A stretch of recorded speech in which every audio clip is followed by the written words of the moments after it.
Además, este sobreconocimiento debe de estar saturado de sabiduría, dice el apóstol Pablo, ¿verdad? Por esto oraba Pablo, ¿verdad? Sabiduría viene de la palabra griega sofía, hermano, que es la sabiduría, en este caso, que revela Cristo de lo alto, ¿no? En la Biblia encontramos que hay diferentes tipos de sabiduría, hermano. Está la sabiduría del mundo, ¿verdad? La sabiduría humana, hermano, en la cual, les digo, pues cada quien que sabe su propia opinión, y de la cual una y otra vez el libro de los Proverbios y parte de la palabra del Señor indican que hay camino que al hombre le parece derecho, ¿no? Pero su camino es fin de muerte. O sea, a veces esa sabiduría no alcanza, ¿no? Alcanza para ciertas cosas aquí en este mundo, pero ya para otras cosas ya no, ¿no? Luego está la sabiduría que no viene de parte de Dios, ¿no? La sabiduría satánica, dice la Biblia. La sabiduría satánica, ¿no? La sabiduría diabólica, ¿no? Que ocupan las personas que están en el mundo para ciertas cosas, ¿no? Por eso, pues sí, a veces vemos que hay milagros y señales que le atribuyen a Dios y que dice uno, no, pero ¿cómo? Yo he aprendido, hermano, que no todos los milagros vienen de parte de Dios, hermano. El milagro que viene de parte de Dios te va a llevar a que honres a Cristo como lo que es, como el Señor, ¿verdad? Y el milagro que no viene de parte de Dios y que imita, porque el diablo, otro de los títulos del diablo es el imitador, ¿verdad? El milagro que no viene de parte de Dios es el que te lleva a darle el honor a otra cosa, ¿verdad? Que no sea Dios, ¿verdad? Así que imagínense todas las apariciones y todas esas cosas, pues yo no dudo que sea verdad, ¿verdad? Pero, ¿de dónde viene, hermano? ¿Hacia dónde está llevando a las personas? Fuera de Dios. Entonces, mucha de esa sabiduría la ocupan los satanistas, la ocupan los macumbistas, los santeros, muchas de esas cosas las ocupa la gente que no tiene temor de Dios. Pero la verdadera sabiduría, como dice aquí, y es por la que está orando el apóstol Pablo, es por la sabiduría divina, hermano, la que viene del alto, hermano, y que obviamente nos ayuda a vivir vidas correctas, ¿no? Así que esta sabiduría, hermano, que es la plena comprensión e inteligencia de la voluntad de Cristo, ¿verdad? Mire, la voluntad de Dios en cuanto a esta sabiduría no es algo místico e inexplicable, ¿no? Sino es algo que puede ser razonado, ¿no? Que con nuestra razón lo podemos entender. Nada más que se tiene que aplicar espiritualmente, ¿no? Todo esto es espiritual y es controlado y guiado por el Espíritu Santo, hermano. No es humano, se origina en el Espíritu de Dios, así lo confirma la palabra del Señor en la primera carta de los Corintios, capítulo 2, miren.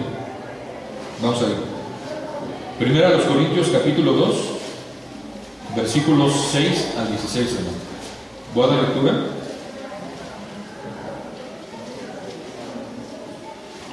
Versículo 6. Sin embargo, hablamos sabiduría entre los que han alcanzado madurez y sabiduría.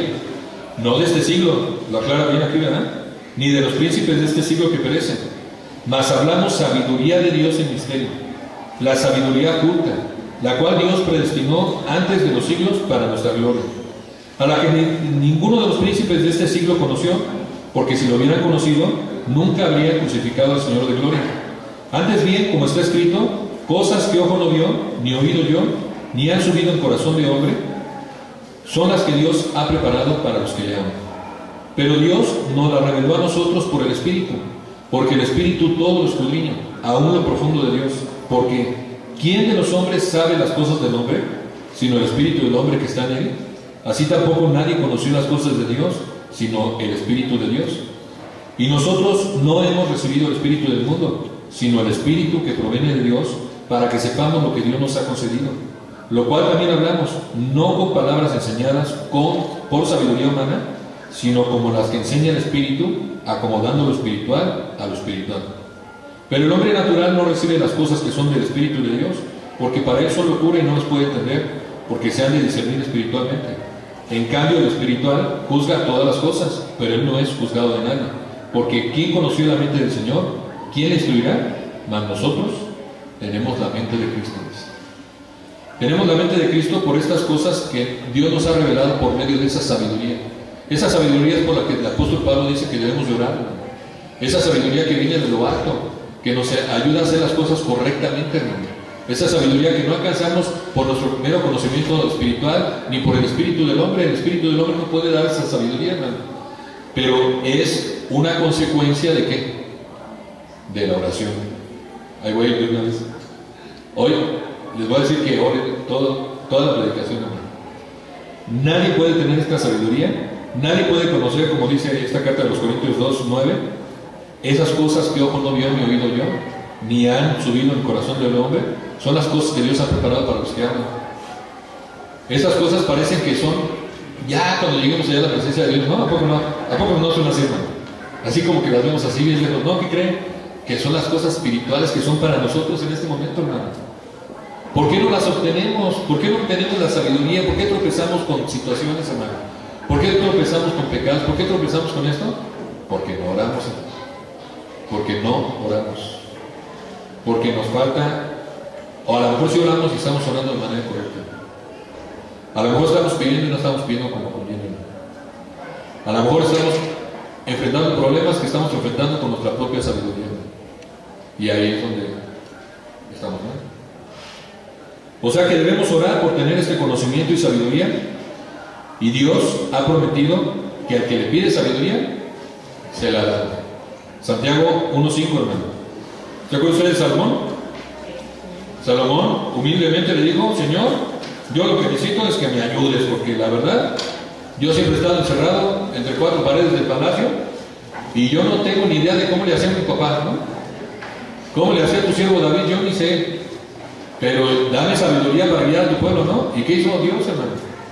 Se la dio de tal manera que fue el hombre más sabio del mundo, hermano. Santiago 1:5 dice: y si alguno de ustedes tiene falta de sabiduría, pídala a Dios, dice, el cual da a todos abundantemente y sin reproche, y le será dado. Pero pida con fe, no dudando, ¿no? No dudando. Así que esta es la primera razón por la que el apóstol Pablo está orando, hermano, para que realmente podamos ser llenos de la voluntad de Dios en todo conocimiento y sabiduría. ¿A qué hora por eso? ¿A qué hora por eso? Además, tenemos la palabra de Dios, dice el apóstol Pedro, ¿no? Además de todo eso, tenemos la profecía, que no ha sido revelada por hombres, sino por voluntad de Dios. La palabra profética más segura la tenemos, hermano. ¿Usted quiere alcanzar sabiduría? Aquí está. Aquí está, hermano. Orando y leyendo, ¿verdad? Y la segunda, según el versículo 10, volvemos a Colosenses 1:10, la segunda razón por la que tenemos que orar, ¿no? Por la que la razón es muy importante, es para que andemos como es digno del Señor. Para que andemos como es digno del Señor. El andar, hermano, en la Biblia, sobre todo en el Nuevo Testamento, es una palabra que se repite constantemente también. El andar, andemos. Bueno, todo esto viene del camino que dijo Cristo, ¿verdad? Yo soy el camino, hay que andar por el camino, ¿verdad? Hay que andar por el camino. Quiere decir que el cristiano es un andador, ¿no? Es un caminante que decide qué camino tomar. Cristo ha enseñado el camino que hay que tomar. Cristo hay que enseñar el camino, enseñó que hay que tomar el camino seguro, que es él. Sin embargo, hay muchos caminos que luego queremos tomar nosotros por nuestros conocimientos, nuestra sabiduría, y ahí es donde la regamos. Y entonces algunas veces vamos caminando como que vamos caminando bien, pero sin agradarle a Dios, porque ya tomamos otro rumbo. ¿Se da cuenta? Ahora, ¿cómo podemos andar como es digno del Señor? O sea, aquí la misma palabra en este versículo nos lo dice, ¿no? Agradándole en todo. Esa es la primera, ¿no? La segunda es llevando fruto en toda buena obra. Y la tercera dice creciendo en el conocimiento de Dios. Esa es la manera que podemos andar como es digno del Señor. La vida del cristiano no es solamente agradable a Dios en las cosas de la iglesia, hermano, sino que debe ser en toda nuestra vida general, hermano. Podemos serle agradables a Dios aquí, venirnos muy bien presentados aquí, ponernos la mejor cara aún en frente de nuestra familia, y luego cuando salimos poner la cara de siempre con nuestra familia, ¿no? Y a lo mejor no es la misma cara que ponemos aquí, hermano, lo cual estaría muy mal, ¿verdad? Lo cual estaría muy mal, hermano. Nuestra vida en forma completa debe ser agradable a Dios, hermano. Debe ser una vida en la cual Cristo se agrade de lo que estamos haciendo, Cristo se agrade de cómo nos comportamos, Cristo se agrade de cómo tratamos a los demás, de cómo nos comportamos en el trabajo, de cómo tratamos a los conciertos, de cómo tratamos a los empleados, de cómo tratamos a los patrones, de cómo nos presentamos delante de la gente, ¿verdad? Esa es una vida que le agrada a Dios, hermano. Si no, pues imagínense, queremos una cosa aquí y seremos otra cosa en otro lado, ¿verdad? Y por eso hay tantos malos testimonios, hermano. Así que el creyente que anda en la voluntad de Dios lo debe demostrar en su comportamiento día a día, principalmente no aquí, sino afuera, ¿no? Afuera, ¿no? Qué bueno que usted se comporte aquí, pues aquí es la casa de Dios y tenemos que tener reverencia, ¿verdad? Pero lo más importante es que nos comportemos agradándole a Dios allá afuera, ¿no? En las relaciones sociales y personales que tenemos allá afuera, ¿no? La segunda forma es llevando fruto en toda buena obra, como dice este versículo 10, ¿no? Llevar fruto no es solamente ganar almas, que es importante, hermano, claro, sino sobre todo y antes que nada es hacer toda buena obra, hermano. Como dice aquí, llevando fruto en toda buena obra, hermano. Y esto pues implica muchas cosas, ¿verdad? El creyente que está caminando dignamente, hermano, hace buenas obras en su vida, allá afuera, ¿verdad? Dejando ver a las personas cómo está obrando el Espíritu de Dios en nosotros, hermano. Cuando la Biblia dice que debemos de tener buen fruto y buenas obras, hermano, no lo dice una vez, hermano, lo dice muchas veces. Ahora, no por esas obras nos vamos a ganar el cielo, ¿verdad? Iría en contra de lo que dice Dios. Pero sí debe ser una manera de demostrar la fe que tenemos, ¿no? Como dice Gálatas 5:22 dice, una de las maneras cómo podemos dar fruto, pues aquí está, es este fruto, ¿no? ¿Qué es lo que debemos de demostrar allá afuera, hermano? Mas el fruto del Espíritu es amor, gozo, paz, paciencia, benignidad, bondad, fe, mansedumbre, templanza. Contra tales cosas no hay ley. Eso es un fruto en 9 aspectos, hermano, que debemos reflejar allá afuera, hermano. Que debemos reflejar con los seres que amamos, ¿verdad? Los seres que amamos deben de ver que tenemos amor, que tenemos gozo, que tenemos paz, que tenemos paciencia, ¿verdad? Que tenemos benignidad, que tenemos bondad, que tenemos fe, porque es la manera como nos acercamos a Cristo, ¿verdad? Y es más importante este fruto que cualquier otro fruto, ¿verdad? Sobre todas las cosas, ¿no? Y la tercera que dice Colosenses 10 al final, cómo andar como es digno del Señor, es creciendo en el conocimiento del Señor. Ahora nuevamente se refiere al sobreconocimiento que les decía. Aquí nuevamente no es gnosis, hermano, es epignosis, ¿no? Está hablando de ese conocimiento. Creciendo en conocer la voluntad de Dios, creciendo en conocer la palabra de Dios, creciendo en nuestra relación que tenemos con Dios. Es la manera como realmente le podemos andar como es digno del Señor, ¿no? Podemos agradar al Señor, ¿no? El creyente crece espiritualmente cuando lo poco o lo mucho que va aprendiendo, hermano, es capaz de ponerlo por obra en sus vidas. Si ya escuchamos que no debo ser áspero, entonces me voy a esforzar y voy a poner todo mi empeño por tratar esa área de mi vida. Porque si lo escuchamos y luego lo volvemos a hacer y así como que, ay, no, ni quiero recordar, ni quiero escuchar, pues entonces no vamos a crecer en este conocimiento, ¿verdad? Si Dios ya nos ha dicho que a lo mejor nos ha mostrado que nuestro pecado es la mentira, entonces tenemos que hacer todo lo posible, ¿verdad? Por ya no mentir, ¿verdad? Nos arrepentimos, pero también tratamos de crecer en el conocimiento de Dios para ya no mentir, hermano, para ya no depender de esto, porque si no entonces será por demás, ¿verdad? Así que, amados hermanos, el conocimiento no solo existe para ser acumulado, ¿no? Qué bueno que conozcamos, hermano, qué bueno que aprendamos palabras de Dios, qué bueno que nos sentemos y qué maravilloso es sentarse y escuchar la palabra del Señor, hermano. Pero ese conocimiento debe darnos dirección para vivir, hermano. Pablo habló para aquellos colosenses fueran llenos de la sabiduría y del conocimiento, pero también para que gozaran, hermano. No solamente para que engordaran, ¿verdad?, sino para que lo pusieran por obra, hermano. Si no, no sirve de nada. El conocimiento de Dios no es un secreto que solo algunos podamos entender, hermano, sino que es algo que está al alcance de todos nosotros, de todo aquel que quiere encontrarlo, hermano. Pero el Señor no quiere que solo sepamos más acerca de Dios, sino quiere también que pongamos nuestras creencias o fe en práctica ayudando a otros. Dios nos ha llamado a hacer buenas obras para que podamos demostrar así nuestra fe. Y eso lo dice enfáticamente Santiago capítulo 12. Santiago capítulo 2, versículo 14 al 17, ¿no? ¿Cómo? Usted dirá, ¿cómo podemos hacer buenas obras? Bueno, pues miren, aquí es muy preciso Dios. Hermanos míos, ¿de qué aprovechará si alguno dice que tiene fe y no tiene obras? ¿Podrá la fe salvarle?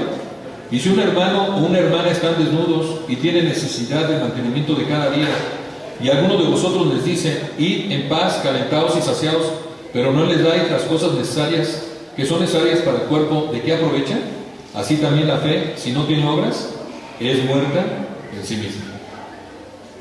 Si nosotros vemos una situación, hermano, apremiante en la vida de alguien y la podemos suplir y no lo hacemos, hermano, entonces es vana la fe. Es vana la fe. Si usted sabe que hay una necesidad a donde usted puede ir a compartir, si hay un lugar donde usted puede dar lo que Dios le ha dado y no lo hace, hermano, entonces su fe es hueca, es vana. ¿Se da cuenta? Por eso es tan importante que nos movamos como iglesia, hermano. Es tan importante que entendamos. Yo le aseguro que no me habla Dios a mí nada más, le habla a usted también.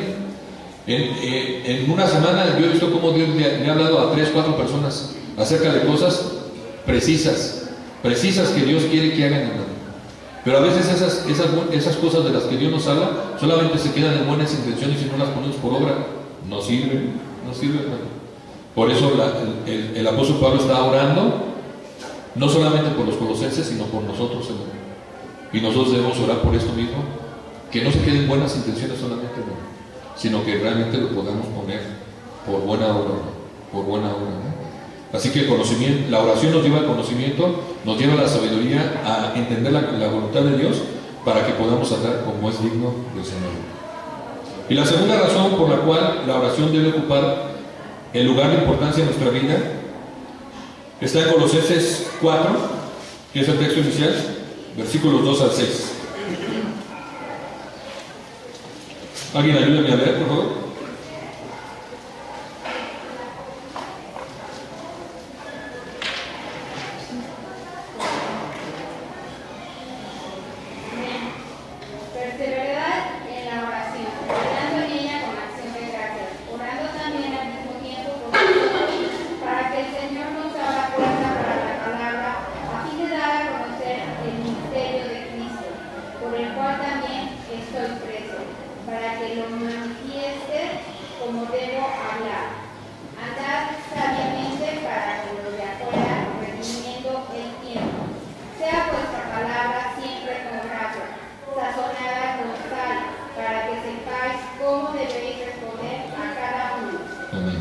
Gracias. La Biblia dice que la oración debe ocupar un lugar de importancia en nuestra vida para conducirnos sabiamente, dice el versículo 5. Andar sabiamente para con los demás, ¿verdad? Pablo, hermano, empezó esta carta hablándonos de su oración por los colosenses, y ahora casi al final de la carta retoma el asunto de la oración como el centro de la vida del creyente. Empieza el versículo 2 con un mandato, hermano: perseverar en la oración, ¿verdad? Mire, perseverar es mucho más que un acto repetido, ¿no? Significa hacerlo con agresividad, por decirlo así, y persistencia, ¿verdad? Y esto nos indica que cuando dice perseverar como un mandato, es porque la mayoría de nosotros nos cuesta trabajo esto, ¿no? ¿Se da cuenta? Nos cuesta trabajo perseverar en la oración. Por eso Pablo lo pone como si fuera un mandato, ¿no? También nos dice que la palabra perseverar nos dice que la oración de nosotros no debe ser monótona y fría, ¿no? Sino que debe estar llena de motivaciones muy concretas y debe ser vigilante, dice ahí, ¿no? Perseverar en la oración, velando en ella con acción de gracias, ¿no? Velando en ella, o sea, debe ser vigilante en la oración. Debemos estar velando constantemente, orando sin cesar, ¿no? Un tipo de oración así denota una fe creciente en el Señor, ¿no? Claro. Aunque las oraciones tarden en ser contestadas, porque así hay cierto tipo de oraciones, ¿verdad? Hay 3 respuestas que Dios nos puede dar, hermano, cuando oramos. A veces nos alegramos y damos testimonio rápido, ¿no? porque algo, le pedimos al Señor algo, y rápidamente Dios nos contestó, y saltamos de alegría, gloria a Dios, ¿no? Bueno, sí, hay veces que Dios nos dice rápidamente sí, ¿no? Hay veces que Dios nos dice no, porque no es la voluntad de Dios, hermano. No estamos pidiendo conforme a su voluntad. Y hay un tipo de oraciones que a veces estamos pidiendo cosas que tal vez no esté bien que las pidamos, o no esté bien que Dios nos las dé en ese momento, ¿verdad? Y definitivamente Dios dice no. Y hasta tenemos paz. A veces ya no oramos por ciertas cosas, no sé si se ha dado cuenta. Pero hay otra respuesta que es espera, ¿no? Y a veces el que espera desespera, dice el dicho, ¿no? Y a veces cuando estamos esperando y no pasa nada, parece que debería ser motivo de tristeza, ¿no? Pero no, las oraciones no contestadas no deberían ser para entristecernos. Cuando usted se canse de orar, tenga presente que Dios está ahí siempre, que siempre escucha, ¿no? Dios siempre lo escucha, ¿no? Dios siempre actúa, ¿no? Quizás no en la forma que usted espera, ¿no? Porque algunas veces, varias veces en la palabra del Señor, el Señor Jesucristo puso ejemplos de personas que pedían un pan, ¿no? Y dice, ¿y les dará una piedra? Pues no, les dará algo mejor. A lo mejor si tú pides un pan, te va a dar un pastel, hermano, ¿no? Y va a tardar el Señor porque lo que te quiere dar es mejor de lo que tú le pediste, ¿no? Entonces, es otra parte que tenemos que aprender, hermano. Si la oración tarda, no debemos de entristecernos ni desalentarnos, ¿no? Sino debemos de perseverar. Debemos de perseverar, ¿no? Daniel, el libro de Daniel, para no tardarme mucho, nada más se los voy a platicar. En el capítulo 9 está haciendo una oración de intercesión por el pueblo, hermano. Cuando se da cuenta del pecado del pueblo, el pecado de él, a pesar de que él está en Babilonia, hermano, entiende cómo el pueblo pecó y cómo él pecó con el pueblo. Y entonces pide perdón y pide una respuesta, hermano. En ese capítulo 9, inmediatamente Dios manda un ángel, al ángel Gabriel, y le dice, desde el momento que tu oración fue recibida, fue contestada, y aquí estoy, ¿no? Uno dice, gloria a Dios, gloria a Dios. Pero en el capítulo 10, hermano, hay otra petición que hizo Daniel, y que se tardó 3 semanas, se tardó 3 semanas. Y cuando llega el ángel, nuevamente le dice, Daniel, eres tú muy amado, y desde el momento que tu oración fue recibida ya, fue contestada, pero yo me tardé, dice, porque hubo una guerra espiritual, habla ahí, que hubo una guerra ahí, y que un príncipe de Persia, que no era realmente el príncipe de Persia literalmente en ese momento, sino era una potestad, ¿no?, del enemigo que le estorbó. Dice, me estorbó para que pudiera llegar, pero Dios mandó otra potestad de nosotros, y ya yo me pude desocupar, y ya aquí estoy para responderte, ¿no? Entonces, eso lo que nos enseña, hermano, es que la oración, hermano, desde el momento que nosotros hablamos, es escuchada. Pero hay cosas que Dios se va a tardar un poquito más. Sobre todo estamos hablando de personas, ¿no? ¿Cómo no quisiéramos que una persona que necesita a Cristo, que está envuelta en vicios, que está envuelta en una necedad, hermano, cambiara, ¿verdad? Pero hay cosas que no es que Dios no puede, hermano, sino que Dios no puede transgredir lo que Él ha hecho con nosotros. Él nos ha dado una voluntad de elegir, y entonces en esa voluntad de elegir la tiene que respetar. Estamos pidiendo porque se sale uno de nuestros familiares inconversos, hermano. A lo mejor se va a tardar, a lo mejor nosotros nos vamos a ir, si es más joven, no lo vamos a ver, hermano. Pero debemos de confiar en que Dios está escuchando y que va a hacer todo lo posible, hermano, por contestar esa petición. ¿Qué va a hacer en esa persona? Bueno, pues va a mover sus piezas, va a hacer todo lo que tiene que hacer, le va a dar cincelazos en el corazón, va a ocupar a 1001 personas, hermano, como tal vez así nos ocupó para que nosotros un día nos rendiéramos a Cristo. Y tal vez muchos de nosotros que nos hemos rendido a Cristo, pensamos que, bueno, no sé si le ha pasado, ¿no? Se lo voy a explicar mejor. Yo algunas veces le compartí a una persona al principio y nadie me hace caso, hermano.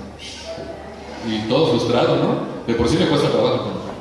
Y luego le compartí y nadie hacía su oración. No sirvo para eso, decía yo, ¿no? Y sin embargo yo veía que otros hermanos me compartían y paz, ¿no? Y no iban a la iglesia. Entonces yo llegué a pensar en un momento, hermano, que éramos nosotros los que por nuestra buena palabra les compartíamos a las personas y se convertían, hermano. Poco a poco Dios me fue enseñando, hermano, que no era así, hermano. Poco a poco Dios me fue mostrando que así no es. Y que cuántas cosas tuvo que haber hecho Dios en cada uno de nosotros, hermano. A lo mejor a usted le regalaron un cassette, ¿no? Bueno, yo decía eso antes, un CD, ¿no? A lo mejor le regalaron una Biblia, a lo mejor alguien oró por usted, le predicaron no sé hace cuántos años, alguien de sus vecinos era cristiano y usted ni lo peló, a lo mejor se burló de él, ¿no? Todos esos son cincelazos que Dios da, hermano, que Dios está obrando. Y luego, a veces sí lo alcanzamos a ver, estamos hablando con una persona, ya tenemos rato, a veces me ha pasado varias veces eso, ya tenemos rato y de repente nos dice, ay, uno como tú, nada más me está molestando mi trabajo, ¿no? Ay, uno como tú está duro y dale ahí en la escuela. Yo no sé qué sabe qué, ¿no? Pero, ¿qué cree que es eso? Es la respuesta de Dios, hermano. Es cómo Dios está moviendo sus piezas. Entonces, tenemos que tener por cierto, hermano, que algunas cosas se van a tardar, pero que Dios, hermano, escucha todo. Dios escucha todo. Y está dentro de su voluntad, por eso tenemos que tener sabiduría. Si está dentro de su voluntad, claro que lo va a hacer. Claro que lo va a hacer. Pablo también pide, hermano, que se hagan oraciones intercesoras, ¿no? Dice aquí, versículo 3, orando también al mismo tiempo por nosotros, dice. Y dice específicamente para qué, ¿verdad? En la Biblia, hermano, hay varios ejemplos de cómo oraciones cambiaron las situaciones de terceros, ¿no? Por ejemplo, en Hechos capítulo 12, versículo 5 y versículo 17, nada más vamos a leer esas dos citas por el tiempo. Hechos 12, 5 y 17 dice que Pedro está en la cárcel, hermano. ¿Y qué creen? Que acaban de matar a Jacobo, el hermano de Juan, y está en la cárcel Pedro porque vio Herodes que le agradó a la gente que matara a un cristiano y está a punto de matar a Pedro, hermano. Y la iglesia en el versículo número, ¿qué les dije? 5, dice, así que Pedro estaba custodiado en la cárcel, pero la iglesia hacía sin cesar oración a Dios por él. Aquí hay una iglesia que está intercediendo por una situación de otra persona y que está orando, y que está orando, y que está orando. Y fíjense el 17, pero él haciéndoles con la mano una señal de que se callase, les contó cómo el Señor lo había sacado de la cárcel y dijo, haced saber esto a Jacobo y a los hermanos, y salió y se fue a otro lugar, ¿no? La oración de una iglesia, hermano, que está intercediendo, movió la situación peligrosa de un siervo. ¿Se da cuenta?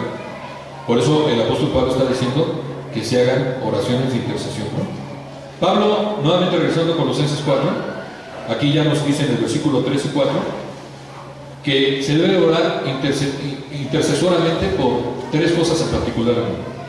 Dice el 3, orando también al mismo tiempo por nosotros, para que el Señor nos abra puerta para la palabra, ¿no? Habla de orar por los siervos de Dios, hermano. Un deber que tenemos todos los cristianos, hermano, es orar por todos los siervos, hermano. No estoy hablando solamente de nosotros, hay que orar por los maestros, hay que orar por los pastores auxiliares, hermano. Hay que orar por los que salen a evangelizar, por los misioneros, hermano. Por todas esas personas, hay que orar por todos los siervos. Dice el versículo 3, ¿para qué? Concretamente dice, para que el Señor nos abra puerta para la palabra, ¿verdad? Para que Dios les abra puerta y que se siga propagando el Evangelio, hermano. Entonces, eso nos involucra a nosotros en este privilegio de la oración, ¿verdad? Tal vez nosotros no podamos ir, hermano, por ciertas circunstancias, pero si podemos respaldar en oración a los que van. Y podemos orar para que Dios abra las puertas, ¿verdad? Dios es el que abre las puertas y el que cierra las puertas. Dice la Biblia que la puerta que Él abre nadie la cierra, ¿no? Y la puerta que Él cierra tampoco nadie la abre, ¿verdad? Entonces, que se abra puerta para el Evangelio es una cosa que debemos de orar. También debemos de orar, como dice aquí, versículo 3, después de esto, a fin de dar a conocer el misterio de Cristo por el cual también estoy preso. ¿Se da cuenta que a veces aparece esta palabra en la Biblia? No hay nada que sea misterio para nosotros, hermano, porque Dios ya nos ha revelado. Pero aquí del misterio del que está hablando el Señor es de el Evangelio que no ha sido revelado a ciertas personas que no han conocido al Señor, hermano. Está oculto, ¿verdad? Está oculto, ¿no? Entonces, debemos de orar para que se pueda dar a conocer este misterio de Cristo a personas que tienen oculto el Evangelio todavía, ¿no? Y para que Dios le dé capacidad a los siervos de presentar con claridad y sencillez el mensaje de tal manera que se pueda entender también, hermano. Porque lo más fácil es compartir, pero lo más difícil es que te entiendan, ¿no? Entonces, la única manera que se puede hacer esto es orando, ¿verdad? Primera de los Corintios 9:16, fíjense cómo dice el apóstol Pablo. Él tenía muy entendido esto, hermano, y es algo que tenemos que tener entendido todos los que le servimos. Pues si anuncio el Evangelio, no tengo de qué gloriarme, pues me es impuesta necesidad, y hay de mí si no anunciara el Evangelio. El apóstol Pablo sabía que era importante, que no era algo optativo que él predicara el Evangelio, y por eso requería las oraciones y el respaldo de todos los que estaban orando por él. Entonces, debemos de orar por los que predican el Evangelio, amén. Ah, no, así, ¿van a orar así? No. Sí, amén, ¿verdad? Tenemos que orar por los que predican el Evangelio, hermano. Otra de las cosas por las que tenemos que orar dice el versículo 4, para andar sabiamente con los de afuera, redimiendo el tiempo. ¿Quiénes son estos de los de afuera, hermano? Los inconversos, ¿sí? Los que usted conoce, ¿quién conoce? Los que lo conocen usted, claro. Todos los inconversos. Por los que usted ora, por sus familiares inconversos, ¿verdad? Por los de su casa, hermano. Por los de su calle, por los vecinos, por todos estos. Tenemos que orar para que podamos andar sabiamente con los de afuera, hermano. Estamos aquí en este mundo, hermano, para dar testimonio de lo que Cristo ha hecho por nosotros. Por eso Cristo nos ha dejado aquí, hermano.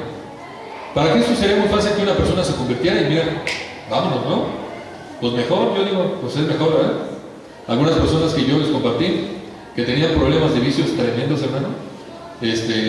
Recuerdo la primera persona que compartimos, mi esposa y yo, que nos obligó el Señor a compartir, confieso, ¿no? Esa persona era un alcohólico perdido, hermano, que había dejado a su familia, que había perdido absolutamente todo, hermano. Y nosotros, yo ni quería ir, la verdad, ese día, mi esposa y una hermana se pusieron a orar ahí, nos pusimos a orar, y cuando ellos ya empezaron a orar y se sintió el poder del Espíritu Santo, yo dije, vamos, ¿no? Es que Dios los guarde, ¿no? Dije, es que este cuate perseguía a los niños en la calle, ¿no? Les daba una corretea a los niños, se comportaba, pues imagínense, era un teporocho, totalmente alcohólico, y tenía hidropesia ya, estaba todo inflado así de la cirrosis, hermano, estaba a punto de morir. Y una de sus vecinas, que era también alcohólica, pero anónima, que conocía muy bien a mi esposa, porque mi esposa le compartía a todo el mundo, ¿no? Pues nos llamó y fuimos a su casa, hermano, ¿no? Su casa estaba en situaciones deplorables, hermano, tremendo. Y bueno, pues él igual, hermano, pero cuando empezamos a compartir el Evangelio, le empezamos a compartir el perdón de Dios, y que Dios lo podía perdonar, y que las demás personas también lo podían perdonar, se hizo una luz de esperanza en su vida, hermano. Y con lágrimas recibió al Señor. Yo la verdad pensé que ese día se iba a morir. Y nuestra sorpresa fue que al otro día nos toca, y yo dije, ya se murió. No, era para que lo fuéramos a ver, porque estaba bien, hermano. Estaba bien. Y bueno, pues ahí empezó como un discipulado rapidísimamente con esta persona, ¿no? Rápido, como en unos 3, 4 días, ¿verdad? Rápido, le compartimos. Dios empezó a hacer cosas. Él nos había dicho que lo que más quería era el perdón de su papá, y el perdón de su mamá, y el perdón de sus hijas y su esposa, ¿no? A los 3 días estaba el papá ahí, hermano. Después de años que no lo veían, que no lo tocaban. Y después se fue a repetir con su esposa, con su hija. Y una vez de esas me pidió a mí que lo llevara al baño, al vapor. Lo llevé al vapor inocentemente, hermano. No debe llevar un alcohólico al vapor, porque les dan de tomar ahí. Y le dio de tomar, y yo lo saqué y lo regañé, y le dije, pues ¿qué no entiendes? Y él me dijo, es que no puedo. Y cuando me dijo eso, después de eso que me dijo, le dije yo a la noche a mi esposa, ¿qué crees? Que yo creo que el Señor se va a llevar a esta persona, ¿no? Bueno, pues se lo llevó, a la semana se lo llevó. ¿La aplazó 6 meses? No fue tanto. Lo que él se... No, aplazó un tiempo, hermano. Aplazó un tiempo en lo que él se pudo poner a cuentas con su mamá, porque su mamá, a su mamá se le murió los brazos. De la cirrosis se reventó, hermano. Se reventó, y derramándose ahí, pues se murió orando y dándole gracias a Dios porque lo había perdonado, ¿no? Y porque Dios le había permitido ponerse a cuentas. Será muy fácil para Dios hacer cosas de estas, hermano. Que alguien se vaya rápido, ¿no? Pero si Dios nos ha dejado es porque tenemos que dar testimonio aquí, hermano. Dios lo quiere ocupar a usted y a su testimonio, ¿verdad? Y a lo que es usted, a las buenas obras esas que vienen por cuenta de la oración y de la sabiduría de Dios, para que impacte este mundo, hermano. Para que usted impacte este mundo. Por eso nos ha dejado, hermano. Por eso nos ha dejado, ¿no? Dice aquí el versículo 5, andar sabiamente con los de afuera, redimiendo el tiempo. En griego se podría traducir aprovechando la oportunidad, aprovechando bien la oportunidad, ¿no? Esto quiere decir, hermano, que el tiempo es corto. El tiempo por el cual estamos aquí en esta tierra es corto, hermano. Y requiere que lo usemos como mayordomos fieles, ¿no? Usándolo para lo que es realmente provechoso. Algunas veces el diablo nos ha modificado nuestro testimonio porque estamos más ocupados pensando lo que el diablo nos dice de que no tenemos, mira aquel, mira cómo se prospera, mira cómo esto, mira cómo el otro, y nos llenamos de envidia, hermano. Y no entendemos que estamos aquí no para aprovecharnos y venga todo lo que podamos agarrar, hermano, sino para poder dar todo lo que podamos dar. ¿Se dan cuenta? A veces estamos al revés, hermano, queremos, dame, mis oraciones son dame, te pido, pero nunca en nuestras oraciones le decimos, úsanos, déjanos ir, déjame dar. Y un cristiano debería pensar en eso, hermano. Un cristiano debería pensar en eso. Por lo que a veces nos preocupamos y por lo que a veces nos lamentamos que no tenemos, nos impide ver lo que sí tenemos y que podemos dar, hermano. Y tenemos un gran tesoro, un gran tesoro. Entonces por eso dice aquí que lo aprovechemos, realmente aprovechemos bien la oportunidad que tenemos, ¿no? Una manera práctica de comportarnos sabiamente con los inconversos nos los aconseja muy bien la Biblia, hermano. ¿Usted quiere agarrar sabiduría? Mire, ahí está la palabra de Dios. Efesios 5:7. Ojalá esté anotando, hermano, ¿eh?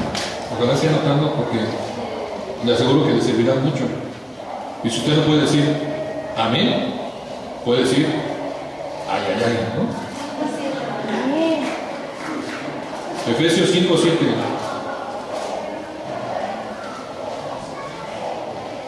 No sean, pues, partícipes con ellos.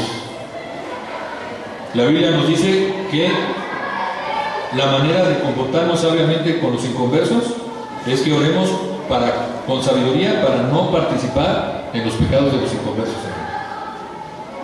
No es que no tengamos contacto con los inconversos, claro, ¿no? Sino cómo lo vamos a llevar a Cristo, ¿no? Sino más bien que debemos de actuar con cautela, sobre todo cuando esos inconversos nos quieren llevar a hacer cosas propias de ellos, hermano, ¿no? Por eso dice la Biblia, no sean partícipes con ellos. Si estamos con personas que toman, que fuman, que se drogan con esas personas, entonces jamás debemos aceptarles nada de eso, ¿no? Eso es comportarse así, ¿no? Con personas inmorales o con los opositores de Cristo, ¿no? Debemos de cuidarnos de no entretejernos, hermano. Con ellos, abrir nuestras casas, pero no para esas cosas, hermano. Darles a entender, invitarlos a nuestras casas para convivir sanamente, pero respetar nuestra casa, ¿verdad? Para que ellos puedan ver la diferencia de lo que es un hijo de Dios que se comporta bien y un hijo de desobediencia. Si no, pues ¿cómo, verdad? También podemos pedir sabiduría para mantener una buena manera de vivir entre ellos. Primera de Pedro 2:12. Para mantener una buena manera de vivir entre ellos, hermano, que es súper importante, ¿verdad? Hay ojos por todos lados que nos miran, hermano.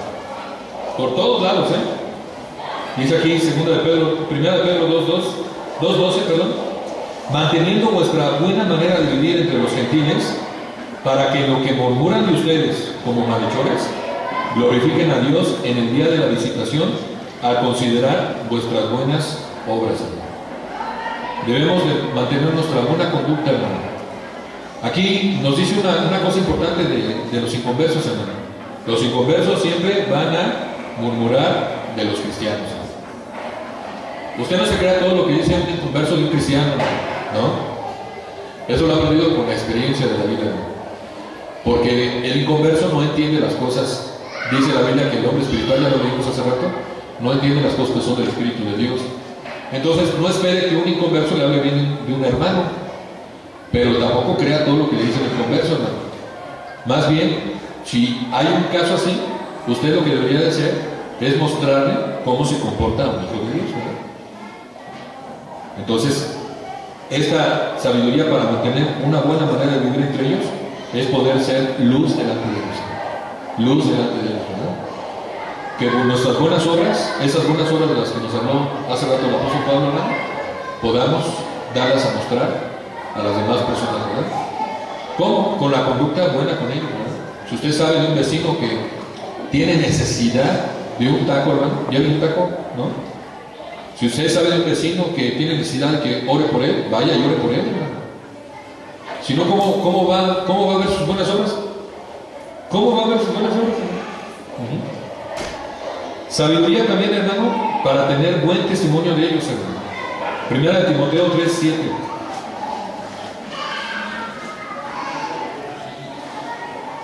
Hay que orar para que podamos tener buen testimonio delante de ellos, hermano. Dice, también es necesario que tenga buen testimonio de los de afuera, para que no caiga en descrédito y en lazo del diablo, ¿verdad? Cuidar el testimonio que tenemos, hermano, no implica solamente en la casa, en la iglesia, hermano, sino también con los de afuera, hermano. Miren, que lo cortés no le quite lo valiente, ¿verdad? Si un vecino, porque yo he tenido siempre de esos vecinos mal encarados, ¿sí? Buenos días, vecino. Ni te fuma, ¿no? Bueno, mire, pues, que usted no sea como él, hermano, ¿no? ¿Por qué? Sencillamente porque usted tiene a Cristo en su corazón, hermano. Porque usted tiene el amor de Dios, el otro no lo tiene. Pero entonces, ¿cómo lo va a ver? Con su buena conducta de usted, hermano, ¿eh? Con su buena conducta de usted. Yo, ayer los sábados de semana, varias veces me quedé sorprendido que en alguna de las juntas o en la calle, algunos me decían, me paraban, gente que no me conocía. Alguna vez le ayudamos a alguien a salir. Mi hijo y yo le ayudamos a alguien a salir de un hoyote que casi no hay en los Estados, ¿verdad? Un hoyote que se cayó. Y resultó que esta persona sabía quién era yo ni lo conocía. Y me dijo, gracias, pastor. Y me le quedé viendo. Dije, híjole, no lo reconozco. Dice, usted es el pastor de por allá, ¿no? Sí. No, muchas gracias. Híjole, yo dije, gracias a Dios que hice esto, ¿verdad? Gracias a Dios que hice esto, porque si no, imagínense, hermano. Hay gente que nos mira, hermano. Hay gente que nos está mirando. Si usted se ha declarado como cristiano, si usted sale con su Biblia a la calle, todo el mundo lo está viendo. ¿Qué hace? Cuide su testimonio. Sabiduría para actuar honradamente delante de ellos también, hermano. Primera de Tesalonicenses 4:12.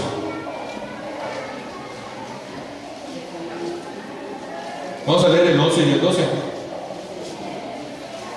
Que procuréis tener tranquilidad y ocuparse en vuestros negocios y trabajar con vuestras manos de la manera que les hemos mandado, a fin de que se conduzcan honradamente para con los de afuera y no tengan necesidad de nada, ¿no?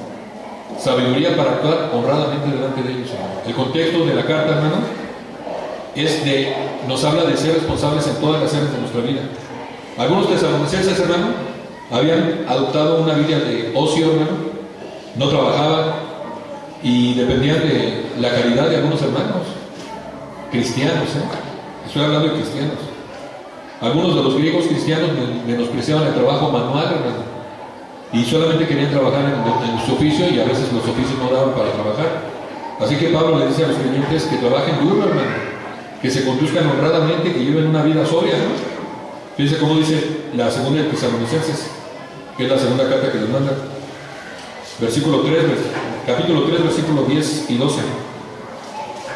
Lo dice contundentemente esto, hermano. Porque también cuando estábamos con ustedes les ordenábamos esto: si alguno no quiere trabajar, tampoco coma, dice. Porque hemos oído que algunos de entre vosotros andan desordenadamente, no trabajando en nada, sino entremetiéndose en lo ajeno, ¿no? A los cuales mandamos y exhortamos por nuestro Señor Jesucristo que trabajando sosegadamente coman su propio pan. Entonces, esto es algo que tenemos que tener también sabiduría para actuar honradamente, hermano. Honradamente también implica que usted es empleado de una empresa, usted debe de conducirse honradamente dentro de esa empresa, hermano. Si usted es patrón, se debe conducir honradamente, justamente con los de ahí, con los que dependen de usted, ¿verdad? Entonces, se necesita sabiduría para eso, hermano. Mucha sabiduría, hermano. Sabiduría también para responder a sus preguntas acerca de la fe, de nuestra fe, ¿verdad? Algunas veces, la mayoría de las veces, lo que más recibo yo son comentarios de hermanos que nos dicen: ¿qué le digo? ¿Cómo le digo? Porque me preguntó que cómo le explicaba que por qué era eso y no sé. Ajá. Pero fíjese cómo dice 1 Pedro 3:15, ¿no? Qué importante es contestar sabiamente acerca de nuestra fe a los inconversos. Si nos santificara Dios, el Señor, en sus corazones, y estén siempre preparados para presentar defensa con mansedumbre, dice, y reverencia ante todo lo que el que os demande razón de la esperanza que hay en vosotros. Lo más grabado que tengo acerca de esto, hermano, hace muchos años, cuando yo apenas me estaba preparando, llegaban a tocarnos así los testigos de Jehová, ¿no? Y una de esas, nosotros aprendimos que lejos de contender con ellos o lejos de no escucharlos, había que escucharlos para que nos escucharan a nosotros, ¿no? Así que en una de esas, una pareja de esos hermanos llegó y nos trató de compartir, ¿no? Así que yo les abrí las puertas de mi casa, les dije: entren, miren, yo soy cristiano, pero pues vamos a ver quién puede compartirle a quién, ¿no? ¿Qué le parece? No, sí, claro que sí, ¿no? Así que ellos nos empezaron a compartir, y luego ya cuando ya nos empezaron a pedir acerca de nuestra fe, lo primero que nos dijeron, ¿sabe qué fue, hermano? Me dice: bueno, nada más le voy a pedir una cosa, voy a entrar a su casa, pero no lo vaya a correr como todos los de sus religiones. Dice, porque ya cuando ya se quedan sin argumentos, dice, nos empiezan a mandar.